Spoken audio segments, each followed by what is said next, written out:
Pendant la résistance. Oui. Quelles ont été vos actions donc, à Bourg-en-Bresse, à la Lande, etc. Donc, sachant qu'on peut dissocier trois actions, les actions civiles, les actions militaires et puis la vie clandestine. Les actions militaires, enfin personnellement, moi j'en ai pas eu, tout au moins en tant que tel, parce que j'ai été arrêté, quand j'ai été arrêté le 18 juin 1943, le maquis était naissant, puisque c'était tout de suite après la création du STO, et il faut savoir que c'est le STO qui a lancé les maquis. Ah oui, d'accord. C'est le STO qui a lancé les maquis. Avant le STO, il y avait des gens résistants, il y avait des résistants qui étaient grillés, qu'on planquait, soit dans des entreprises, soit auprès d'agriculteurs, mais ce n'était pas le maquis organisé. Le maquis organisé n'a existé qu'après le STO. Donc le STO était tout neuf, et alors qu'en 1941, on ne parlait pas de STO. Et en 1941, la chance a voulu qu'avec Marcel Tenon, lui, il rencontre Paul Piodat, et qu'avec Paul Piodat, ils ont pu faire 2-3 échanges. Il m'en avait parlé. Je lui ai dit, écoute, il faut y aller, on y va. Faut rentrer, Et il faut rentrer. Et c'est donc là qu'on est rentré donc à Libération. Et le départ, il faut dire que notre départ a été, comme le départ de Chaude-Croix de tous les résistants de cette époque, on a diffusé des journaux qu'on donnait à certains, pas à tout le monde. C'était des journaux clandestins, que ce soit Libération, Franc-Tireur ou Combat, puisque ça dépendait des arrivages, on les distribuait. On a fait aussi quelques sorties un petit peu nocturnes, ou diurnes plutôt, que pour mettre des V avec des courroies de Lorraine sur les chéneaux. Ah, sur les chéneaux? Sur des chéneaux de descente, et puis on descendait. C'était bien, ça allait bien, là. Quelquefois sur des murs, mais là sur les chéneaux, c'est plus difficile à enlever. Et ça où, sur les chéneaux? Mais y compris dans la rue du lycée. Dans la rue du lycée, sur les chéneaux sur des murs de descente, on mettait un V avec une croix de Lorraine. Donc avec de la peinture, Oui, avec ce qu'on avait sous la main. Donc c'était quoi? Il y avait de tout, on avait ou des marqueurs ou des choses comme ça. Des trucs un peu, ou de la peinture, quelquefois on avait un petit peu de... Des bombes? Les bombes n'existaient pas, moi je sais pas non, si pas les peu. on n'est pas vu, ça n'existait pas. D'accord. Mais donc c'était uniquement avec de la peinture, ou même quelquefois de la craie, quand on n'avait rien d'autre, avec une craie. Ça s'effaçait, mais c'est pas évident de l'effacer encore. Parce que la personne qui le jour allait l'effacer se marquait contre la résistance. Bon, comme la plupart des gens étaient des gens qui ne voulaient pas se mouiller, ni d'un côté, ni de l'autre. Oui, c'est ce qu'on appelait. Les attentistes? Des attentistes, ils attendaient, mais bon. On verra bien. C'était pas des neutres. Le jour où il va falloir partir d'un côté, on part. C'était un an après la débâcle, là, déjà. Donc vous êtes rentré en 41. Et donc, et après, vous avez été arrêté en 43. J'ai été arrêté en 43. Donc pendant les 2 années, avec Marcel Tenon, donc, on a créé la première cisaine du lycée Lalande, à ce moment-là. Ah oui, la cisaine. On a créé la première cisaine. Donc la cisaine. Alors, pourquoi la cisaine? C'était un problème d'efficacité, c'est un problème de sécurité. Parce que le chef de cisaine, il connaissait ses 5 hommes. Il les connaissait tous les 5. Il ne les voyait jamais ensemble. Ce qui veut dire que les 5 ne se connaissaient pas entre eux. Lui, il les connaissait. Et il avait comme chef, direct au-dessus, un chef de trentaine, qui lui connaissait ses 5 chefs de cisaine, mais ne connaissait pas du tout les gens qui étaient dans les cisaines. D'accord. C'était donc, en cas d'arrestation, une limitation dans les risques d'arrestation. Merci. Donc, voilà. Et donc ces actions-là... La première cisaine, après on a fait une première trentaine. D'accord. Quand on a eu 5 cisaines, on a fait une trentaine. Et distribution de journaux, de tracts. Il y a eu des tracts faits. On a diffusé après Birakem, qui était le journal qui était imprimé tout à côté du lycée, à l'époque. Voilà, ouais. Après, on a participé ensuite à des parachutages. D'accord. On n'en a fait qu'un, moi j'en ai pas fait 36 000. Et puis on a eu la première mitraillette. Alors les parachutages, c'était où Saint-Martin-du-Mont, le premier. Saint-Martin-du-Mont, d'accord. Et ensuite, on a eu donc la première mitraillette. Ouais. Et la première mitraillette, eh bien, ça se passait chez Bouvet, donc de chez nous. Ouais. Ça se faisait à la ferme de la Correrie, où sixième par sixième, et les gens séparés, toujours, eh bien, apprenaient à monter, à démonter une mitraillette Sten. Parce que la mitraillette, on ne pouvait pas la transporter 2 jours, on ne pouvait pas balader dans les rues avec une mitraillette montée. Donc celui qui se déplaçait avec une mitraillette toute démontée. Oui, Et en plus, c'était jamais le jour, c'était toujours la nuit. Ça, il y avait quelque chose. Donc il fallait pouvoir la remonter la nuit. Pas avec une lampe de poche, parce qu'on se fait repérer de loin. Donc il fallait la remonter dans le noir. Donc on bandait les yeux au gars, on lui mettait la mitraillette dans les mains. Il fallait qu'il la remonte, et dans un temps limité. D'accord, donc ça c'était l'entraînement. C'est un entraînement. Puis vous avez dans le livre, là, donc histoire pas inordinaire, justement de lycéens ordinaires. Donc vous avez parlé dans le... c'est un Allemand en fait qui avait qui avait protégé une mitraillette, qui avait cinéma à blessé. Ça c'était au théâtre Pateau, ça. Voilà. Au théâtre Pateau. La première mitraillette qui devait monter à Bellegarde. Ouais. Avec Jean-Jean. Oui. Et il fallait trouver un endroit pour la passer, que je puisse moi, le moment où je l'avais, puis le moment où il pouvait la remonter. Ouais. Donc il y avait. On n'avait pas le choix, c'était donc un jour où le théâtre Pateau fonctionnait, on a dit, mais on se retrouve au théâtre Pateau, on va au théâtre l'un à côté de l'autre. J'ai le paquet, je pose le paquet, et moi je l'amène, toi tu l'emmènes. Puis dit, comme ça personne ne voit rien. Et compte de chance ou de malchance, se met à côté de nous un Allemand, nu, qui est venu se mettre à côté de nous. Ben, comme les Allemands venaient pour voir je ne sais plus quelle pièce, je ne me rappelle pas, c'était une pièce de... Ouais, vous avez d'autres soucis à l'époque. Oui. Et puis, quand on est arrivé à l'entracte, on a dit, bon Dieu, il est là, est-ce qu'on a été repéré Quoi On a dit, ben, oh, allez, on sort. Puis on lui a demandé de garder le paquet. Le paquet qui est enveloppé. Et quand on est revenu, on a dit on va donner un coup d'œil pour voir. Et le paquet n'avait pas bougé. Et l'Allemand non plus. Alors on est donc revenu, puis c'est là qu'il a dit j'ai gardé le paquet, il n'a pas bougé. Et c'est bien. Et comme ça, la mitraillette est montée à Bellegarde.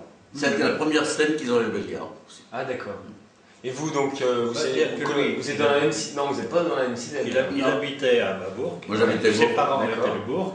Oui. Donc il avait plus de liberté. Je pouvais sortir le jeudi, moi je sortais tous les jeudis. Et donc vous n'étiez pas dans la même cité, j'ai bien compris. Non. Pas des... Moi j'étais responsable avec Marcel Tenon. Après on a été, Marcel Tenon était le premier responsable, ici à Lalande. Puis après on a eu des Cisaines à Carrière. Après on a eu des Cisaines à Quinet. Oui. On en a eu après à Belay, on en a eu à Nantua. On a développé après sur le département. Et Marcel Tenon était devenu le responsable départemental. J'étais son adjoint. Et quand il a été arrêté, c'est moi qui ai pris la relève, pas très longtemps, puisqu'après j'ai été arrêté peu de temps après lui. Et après, celui qui a été responsable, c'est Guillan. Oui. Mais c'est Guillan qui a été responsable, mais il a eu, lui, il a gardé surtout la langue. D'accord. Et moi, c'est celui qui m'a fait arrêter. C'est pas un élève de la langue, c'est un élève de Carrière. Ah ben bien sûr, j'ai été arrêté par les Français. C'est pas les Allemands qui m'ont arrêté. C'est ça, oui. Toi, c'est la milice aussi qui t'a arrêté. Les deux. Les deux. Il y avait les Allemands. Ah oui, aussi. D'accord. Moi, je n'ai vu les Allemands qu'à la préfecture, quand j'ai été arrêté le deuxième jour où on m'a mené au service des relations franco-allemandes.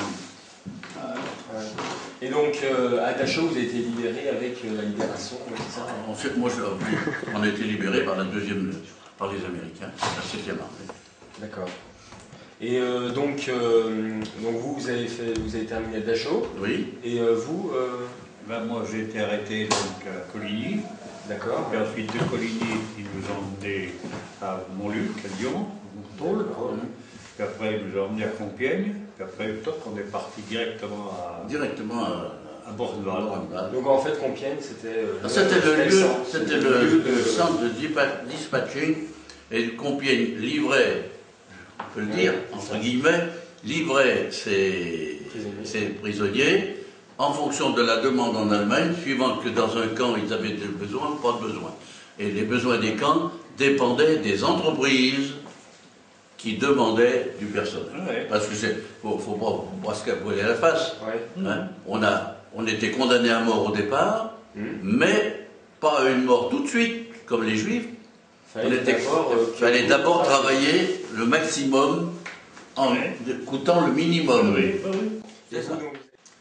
Bon, au départ, je suis arrivé donc à Bornval, et puis on devait rester, disons, je ne sais pas combien de semaines, enfermés dans des... pour ne pas se mélanger avec les autres, parce qu'on était malades, on c'était des maladies. D'accord. Et on couchait dans des tentes, mais des grandes tentes, hein, pas... Alors, un gars comme ça, l'autre gars comme ça, un gars comme ça, l'autre gars comme ça, Tête bêche. Oui. Alors, c'est bon. Puis, on mangeait quand même, disons, on avait mangé une soupe avec de la farine et du lait, un truc comme ça. Quoi. Et tout. Et puis on est resté là comme ça, moi, disons, je ne me souviens plus bien, mais enfin 3 semaines, peut-être 4 semaines après. Parce que quand on est arrivé là-bas, ils nous avaient fait rentrer pour nous nettoyer, enlever tous les vêtements qu'on pouvait avoir, etc., pour nous mettre justement les rayer, tu sais. Oui, à poil, ils t'ont mis à poil. À poil, oui. Puis la douche, ils t'ont tendu avant. Non, pas la douche, on plongeait dans un... Ah bon? Oui, C'était la douche. grand... On les a tendus d'abord. Oui. Depuis le bas, en remontant jusqu'en haut. Oui. Ça doit quand même faire quelque chose quand même. Oh. Parce que là, c'est l'être humain qui est réduit au... Une fois qu'on a eu le rayé, je crois qu'on a été le plus Non, marqué. le rayé, j'ai eu après, parce que la tonte, on l'a eu avant, d'accord, mais nous, on plongeait d'abord dans cette espèce de une grande baignoire. Alors, ils descendaient, les copains, ils descendaient, en fait. Après, c'est là qu'ils s'étaient tondus. Bon, comme un con, je suis arrivé, moi j'ai plongé dans la baignoire. Ah bon? Ah oui, voilà. J'avais 18 ans, hein. Voilà. Plongé dedans, m'en tombé. Mais comme on était nombreux à attendre pour rentrer, alors moi j'avais un stylo, tout ça, j'ai donné tout ça à un gars qui était à la fin. Puis quand j'ai fait tout ça, alors je suis ressorti avec mon truc rayé, et je suis repassé et j'ai repris justement, autrement il allait me tout enlever. Allez, pourquoi écrire le papier, tout ça, j'avais tout gardé. Ah oui. Alors bon, on est après là-bas on est parti de Bornval, disons, juste le jour où, enfin, je suis parti juste le jour où les Américains sont arrivés en France. Donc le débarquement, Oui, au 6 juin. Ce jour-là. Et alors, ils nous avaient emmenés, c'était plus avec les gens avec qui j'avais été arrêté, c'était pas pareil. Alors, ils prendre un train dans un wagon, puis dans ce wagon, il y avait deux soldats allemands qui nous surveillaient, bien entendu, quoi. Et c'est eux qui nous avaient dit que ça venait de... Qui venait de débarquer. Et le colonel Roman Petit, le chef des maquis et de l'armée secrète, c'est-à-dire le chef militaire de tout le département, sait qu'au moment du débarquement, il va avoir dans ses maquis un afflux des résistants de l'armée secrète qui, eux, sont encore en ville chez eux, mais qui vont venir renforcer les maquis. Ça lui pose un problème financier, il n'a pas reçu assez d'argent de Londres, il faut qu'il se procure de l'argent. Alors, où le prendre? Ben, on va le prendre dans les caisses de l'État Pétain. Il décide donc de faire une action sur la trésorerie générale. Il y a beaucoup d'argent puisque c'est là que tous les salaires des fonctionnaires sont déposés. La même opération était programmée également à Saint-Claude, à 2 reprises. Je vous dis tout de suite qu'à Saint-Claude, ils ont réussi, et puis qu'à Bourg, on a échoué. Donc, le projet, c'était de faire une sorte de hold-up. J'ai participé à un hold-up sur la trésorerie générale. Le petit groupe franc qui était désigné pour faire ça était composé de 5 personnes, dont 3 lycéens. Roger Guettet, Guillan, moi, et puis deux maquisards de l'organisation Fulge à laquelle nous appartenons. On a rendez-vous à la périphérie de Bourg, on monte dans une traction avant noire, comme il se doit. La traction avant, c'était la voiture préférée des maquisards et des voyous, parce que c'était la voiture la plus rapide et la plus sûre. On distribue les armes, on pénètre en ville sans encombre. La voiture vient s'arrêter, tout près de la préfecture, mais dans une petite rue. Donc la voiture s'arrête là, et moi je suis chargé de sortir de la voiture, pas avec une mitraillette parce que c'était quand même trop visible, j'avais seulement un pistolet. Et je suis chargé de remonter la rue Thénière pour voir arriver le porteur de fonds, le caissier de la trésorerie générale, qui tous les matins descendait de la Banque de France à la trésorerie générale avec une sacoche pleine de billets. Il est accompagné d'un policier. Donc je m'avance dans la rue Thénière pour voir si ce caissier, il est un peu en retard d'ailleurs, si ce caissier débouche et descend la rue pour aller dans la trésorerie. Les tirs se sont... Deux d'entre eux ont réussi à sortir de la voiture après avoir tiré pendant quelques minutes, ont sorti de la voiture qui était percée comme une passoire et ont pu s'enfuir à travers une maison qui bordait la rue. Donc Guillan et puis le conducteur de la voiture dont j'ai oublié le nom. Puis deux autres sont sortis de la voiture tout de suite après, mais eux ont suivi le tir des miliciens qui étaient derrière. Tous les deux par terre, blessés. Au moment de sortir un malheureux Colt de 6 coups pour les dégager, ils étaient plus forts que moi. Donc deux prisonniers et puis 3 échappés. J'avais cuté mon premier bac, j'ai donc fini 2 jours avant vous. Eux étaient encore dans le bac. Il leur restait une épreuve à faire et je leur ai envoyé un émissaire. Ça, j'avais oublié, c'est Pierre qui me l'a rappelé.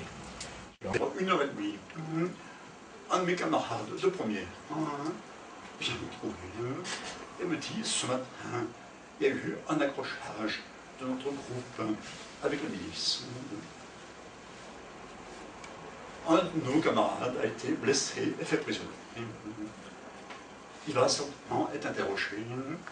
Compte tenu de ce qu'est la méthode de la milice, vous feriez bien peut-être de prendre le large rappel. Alors, bon, moi j'étais chef de système, je réunis donc mon groupe aussitôt, et je leur soumets le problème. Qu'est-ce qu'on fait? Est-ce qu'on part ou pas?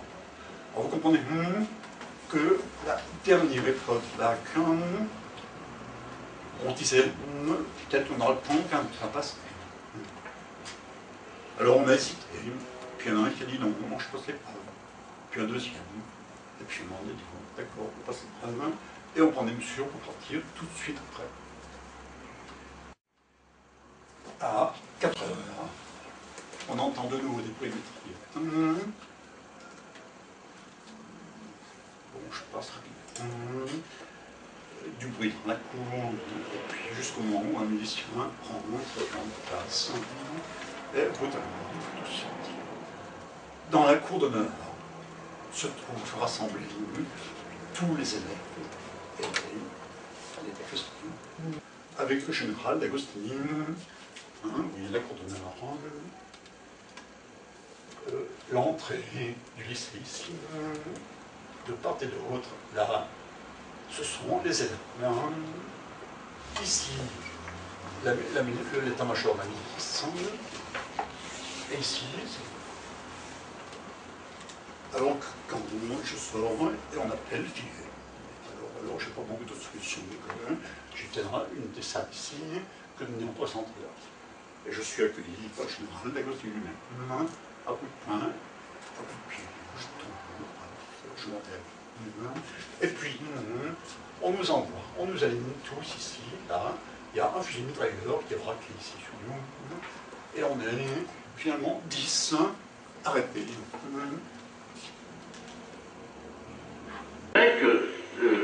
Moi je dis que les arrestations, nos arrestations, eh ben, elles ont servi aussi à mobiliser des gens qui jusque-là ne bougeaient pas, qui ont dit bon sang, c'est des gamins, on était des gamins, quoi.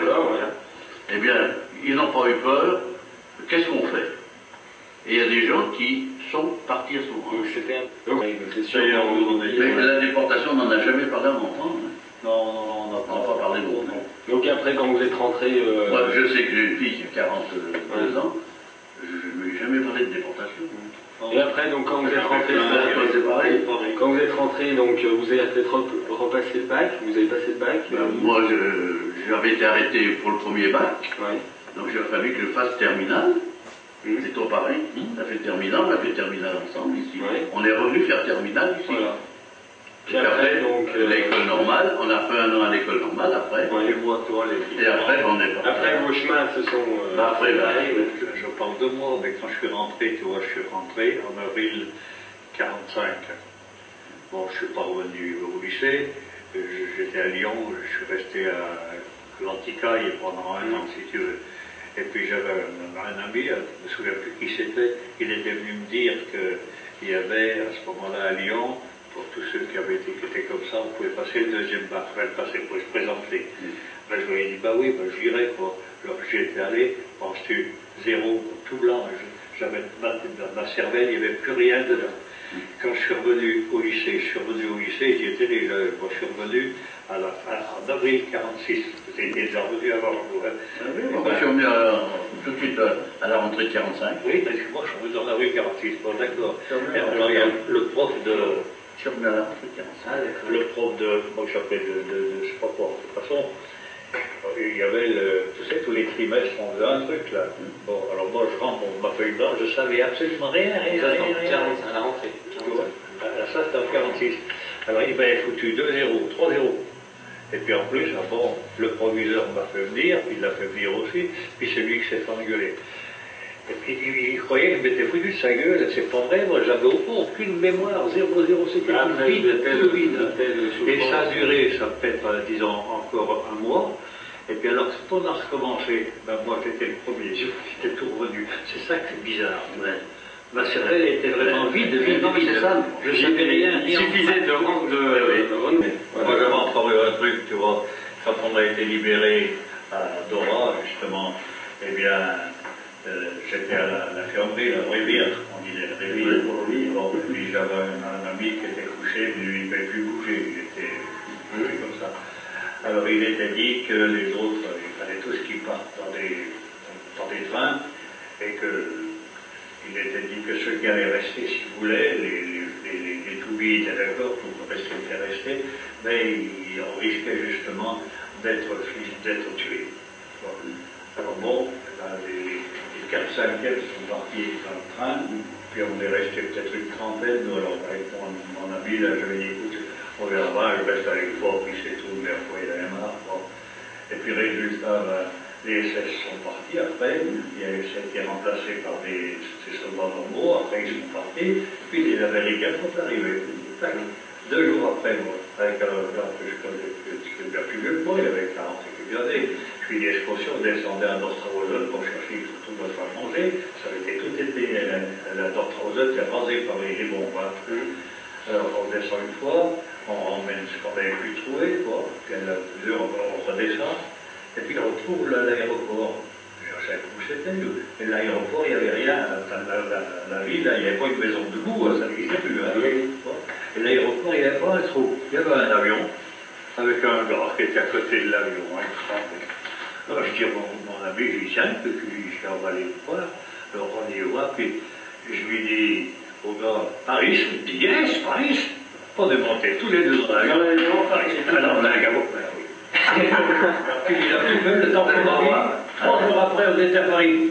Eh ben, ça n'a pas bricolé. Le lendemain, mon ami, là, il avait son cousin qui était taxi. Il a téléphoné au taxi, le cousin est venu vous chercher, vous emmenez à la gare, à Paris, et Lui, il s'est arrêté. Direction Lyon. Oui, alors lui, il s'est arrêté. Il s'est arrêté à Mâcon. Parce qu'il a la... 22 mai. Ah ouais, d'accord. Et bon, j'ai continué jusqu'à Lyon, chez mon frère. Alors chez mon frère, c'était plein à minuit, quand il fallait, j'ai tapé des grands coups de poing, là, il a ça l'arrivée, il me dit, qu'est-ce que c'est? Je dis, bah c'est moi, je disais, c'est moi, tu vois. Pour la fête, comme elle était. Hein. Alors qu'est-ce que vous avez envie de dire à la jeunesse d'aujourd'hui, qui vous avez vécu l'intérieur? Moi, je dis que la jeunesse d'aujourd'hui, elle n'est pas plus mauvaise que celle qu'on a eue. Et quel message d'espoir pour les... Mais je pense qu'il faut que la jeunesse... Moi, il y a une chose qu'il faut, à laquelle je suis resté très attaché, c'est la liberté. Et je dis que la liberté, on ne la mesure vraiment de sa valeur que lorsqu'on l'a tue. Et tout ce qui mettra en cause la liberté des jeunes, il faut qu'ils se mobilisent la contre. À partir du moment où on veut les priver, même d'un tout petit peu de liberté, même un tout petit peu, parce que c'est comme ça, puis après ça monte. Il faut faire très attention là-dessus. Liberté et puis dévouement. Et puis alors, ça va avec après, le reste suit. Hein. Quand on a la liberté, ça veut dire qu'on est libre de faire pas tout ce qu'on veut, mais tout ce qui ne gêne pas les autres. Hein. Donc on ne gêne pas les autres. Donc si on ne gêne pas les autres, ça veut dire qu'on vient aussi on vient en aide aux autres. Donc c'est les fondements de la société. Voilà.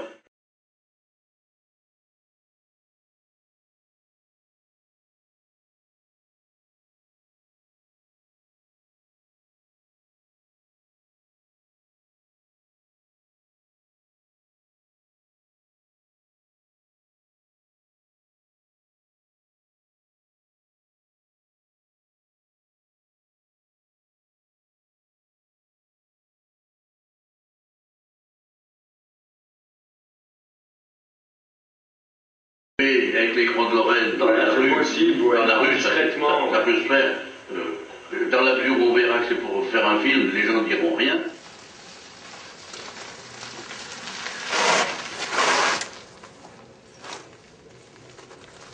Ne te presse pas trop. Voilà.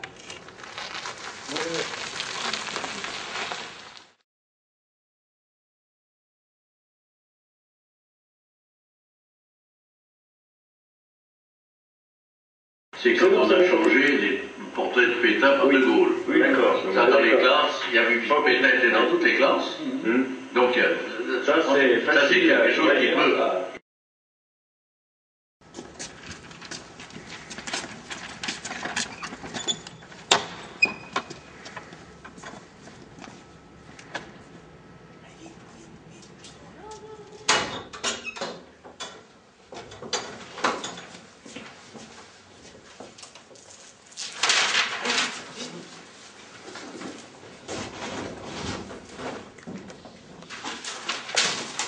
Allez, vive De Gaulle!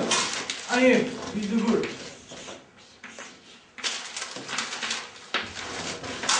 Vite!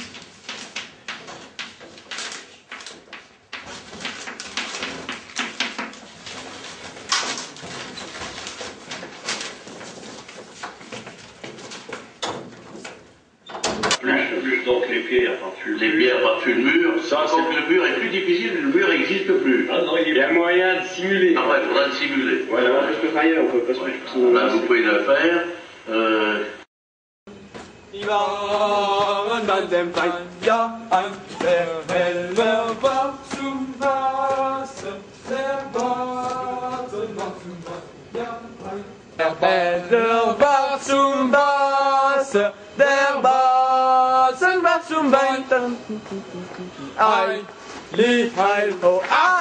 Was los?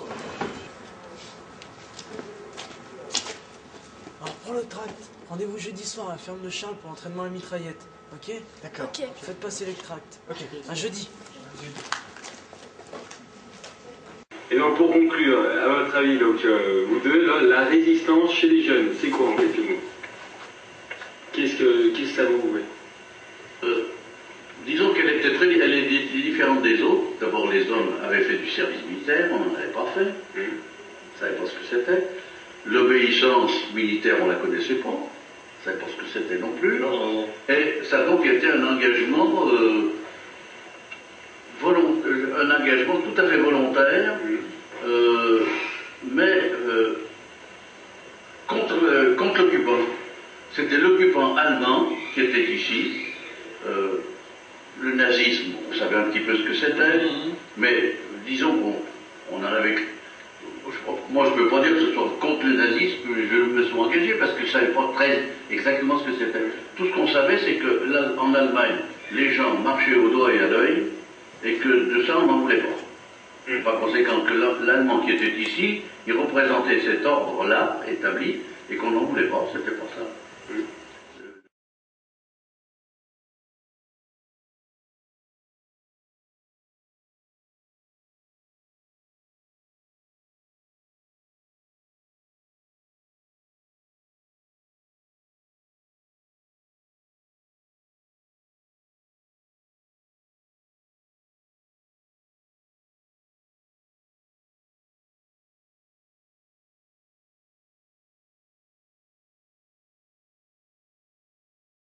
C'est la Lorraine, et malgré vous, nous resterons français. Vous avez pu germaniser la plaine, mais notre cœur, vous ne l'aurez jamais.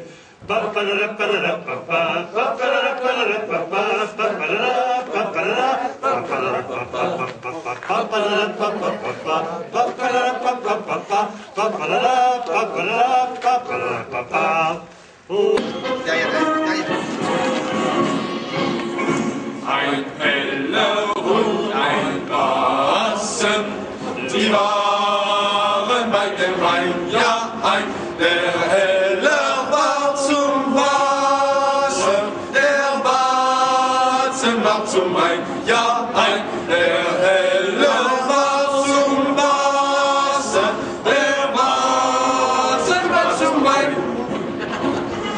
Heili, heilo, heila, heili, heilo, heila, heili, heilo, heila, Il faudrait quand même faire un petit défilé dans la rue, avec les élèves qui chantent.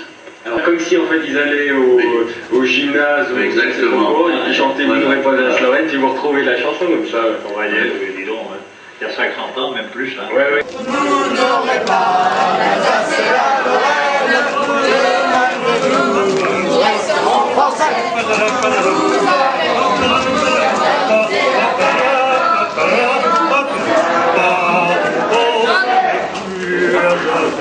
avez